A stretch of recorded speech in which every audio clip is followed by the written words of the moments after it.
¿Cuál es el impacto, Pablo, el impacto económico que puede desembocar esta nueva crisis política en Italia?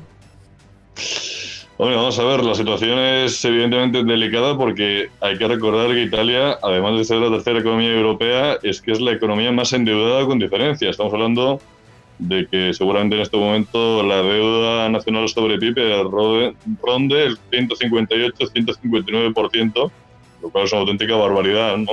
Es decir, solo Grecia ha tenido cifras peores, pero es una economía que es un 10% de la italiana, ¿no?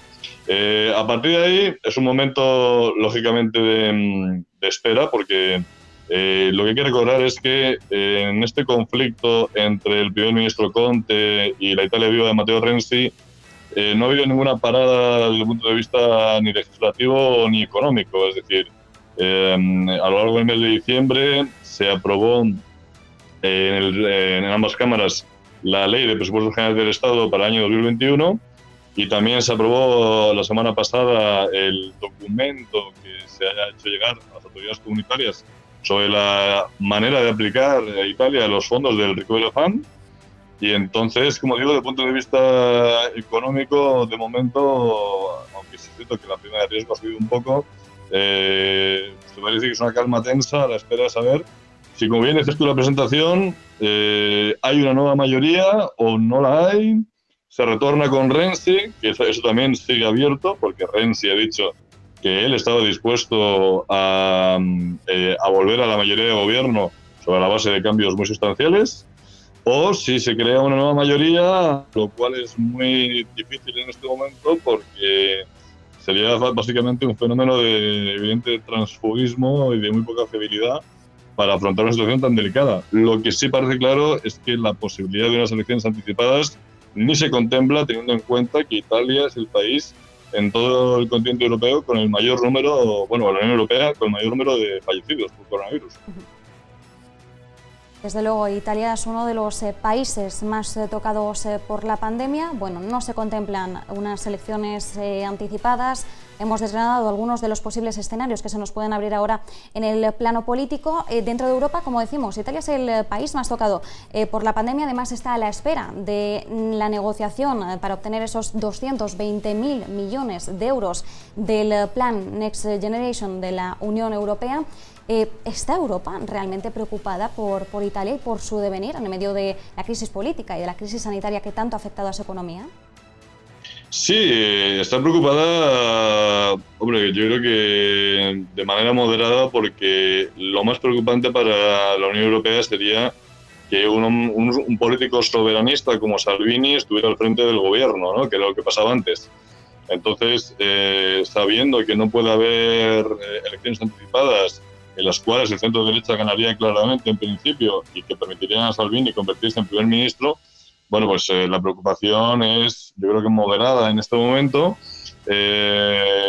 y ahí en ese sentido ellos saben que Matteo Renzi, más allá de sus particularidades, de su carácter díscolo, su tendencia pues a buscar la polémica, es un europeísta convencido, y Renzi lo que hace no es criticar el que se esté en la línea europeísta, sino en la manera de no saber aprovechar realmente la existencia de lo que él considera una ocasión única de cara a los 30 años venideros.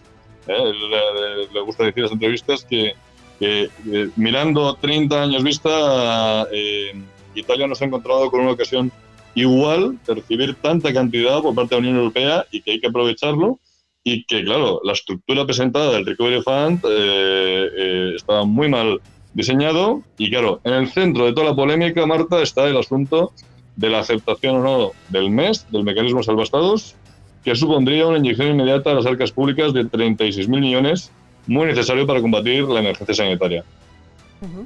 Y Pablo, una de las cosas que estamos observando es que realmente lo que ocurra en el plano político italiano ya casi no tiene ningún tipo de repercusión en el mercado. Ahora estamos viendo cómo está avanzando el Mittel italiano y es que está en torno al medio punto porcentual de subidas. De hecho, es de los mejores índices. Cuando hablamos de las plazas principales bursátiles del viejo continente, es el que mejor se está comportando en estos momentos. Entonces, ¿qué es lo que está ocurriendo? Las bolsas ya están ignorando de facto a Italia. ¿Qué es lo que tiene que suceder realmente en el país para que de alguna forma tenga repercusión en las bolsas?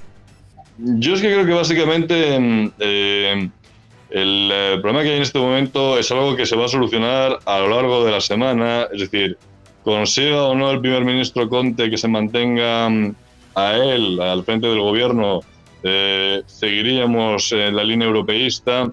Si Renzi vuelve a entrar en la mayoranza de gobierno, también se va a estar en la cuestión de la línea europeísta y entonces, como digo, las bolsas reaccionan de manera muy templada porque saben que la solución, sea cual sea, en un país sometido tradicionalmente a una fuerte inestabilidad, recordemos que en la historia republicana italiana en 75 años hemos tenido más de 65 gobiernos, así que esto es un clásico en la política italiana, pues lo más importante es que cualquier solución que salga va a ser claramente europeísta, comenzando porque el presidente de la República, Sergio Mattarella, es un convencido europeísta.